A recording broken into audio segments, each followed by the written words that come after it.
Would you like to make your salon more profitable? Well, in this video, I'm going to show you at least 2 ways to help you do it immediately. Hey, it's Jason Everett from highperformancesalon.com.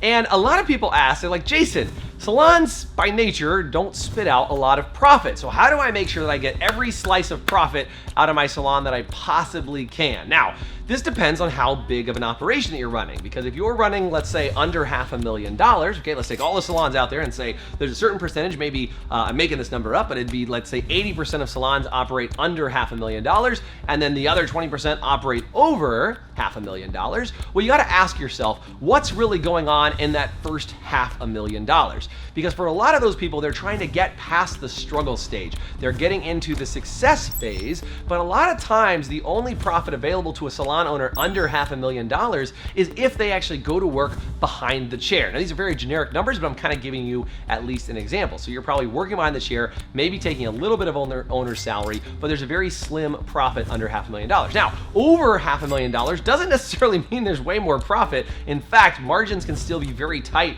over $500,000, but at least between that $500,000, million, and million plus, there's an opportunity and there's a little bit more money for you to make as a salon owner. But how do you make sure that if you're squeezing out that 5, 6, 7, or maybe even 10% or 15% of your profit margin, what do you need to do in order to make sure that you maximize whatever profit you're getting? Okay, and by the way, if you're a small salon, working behind the chair more and making more money is not profit margin. That's just more work, okay? So if you are a larger salon and you want to try and eke out more profit, there's really only 2 ways you can do that. Number 1 is you reduce your expenses, or number 2, you increase sales. That's it.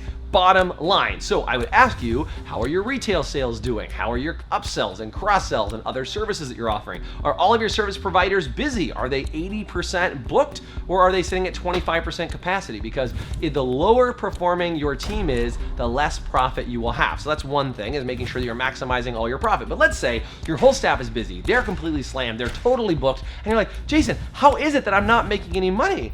Well, I would ask you, what are your spending habits? What are the things that you do to run your business? Now, I get a lot of salon owners that say, well, Jason, I'm just investing in my business right now because I want to grow it. Well, if you're investing in your business to your first million, and then 2 million, and then 3 million, or whatever you get to, and you're still investing in your business, is that really a good model? So there's a model out there called Profit First. There's a great book on that if you get a chance to read it, but they talk about setting up a plan to actually remove your profits. If you're planning to profit at 5% or 7% or even 10, this might sound crazy, but remove that money first before you pay your bills, before you pay anybody else, before you do anything. Make sure that you take out that profit. And instead of saying, well, I have enough money to go buy some new shampoo bowls, you might wait a few extra months in order to make sure that you have enough money to pay for it. So again, the 2 things are, you've got to increase your sales or reduce your expenses. Those are really the only 2 ways to increase your profit margin. But what I will say is probably the number 1 thing that most people need to do is they just need to understand their finances. They need to look at them in more detail. You need to review them on a regular basis. And if you throw up your hands and go, I don't know QuickBooks,